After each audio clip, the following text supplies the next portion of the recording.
হাফেজ মোহাম্মদ আলী নূর শরীফ, পিতা মিজানুর শরীফ তাকে পাগড়ি দিচ্ছেন এবং তার আব্বা পিছনে অসুস্থ, সকলে তার জন্য দোয়া করেন গ্রাম পালুয়া। এরপর হাফেজ মোহাম্মদ জুনাই, পিতা মিরাজ ফকির, পারমলিপুর, জায়গির আলো মৌলানা তসলিম, অর্থাৎ আমার বাড়ি ছিল এই ছেলেটা 3 বছর। আরেকজন হলো হাফেজ মোহাম্মদ সামিউল ইসলাম, পিতা হারেস শেখ, গ্রাম মঙ্গলটা, লজিং মাসুল শাহিন মিয়া।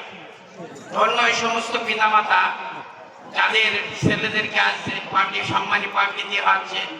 ধন্য ওই মা যেই মায়ের সন্তানকে গর্ভে রাখছিল, আজ জুনায়েদের আব্বাকে সম্মানী তাজ দেওয়া হচ্ছে। আর থেকে সামিউলের আব্বাকে একটা টুপি পরা দেওয়া আছে।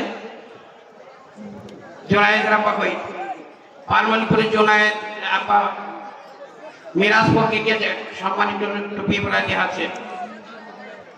আর আমার বাড়ি যেহেতু ছিল জুনায়েদ, তার কারণে আমাকে একটা টুপি দেওয়া আছে।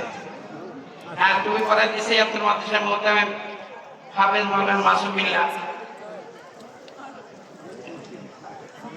যাই হোক, আমাদের মাদ্রাসার পক্ষ থেকে সভাপতির একটা টুপি দিচ্ছে আব্দুল মাদ্রাসার মোহতামিম হাফেজ মাসুম বিল্লাহ।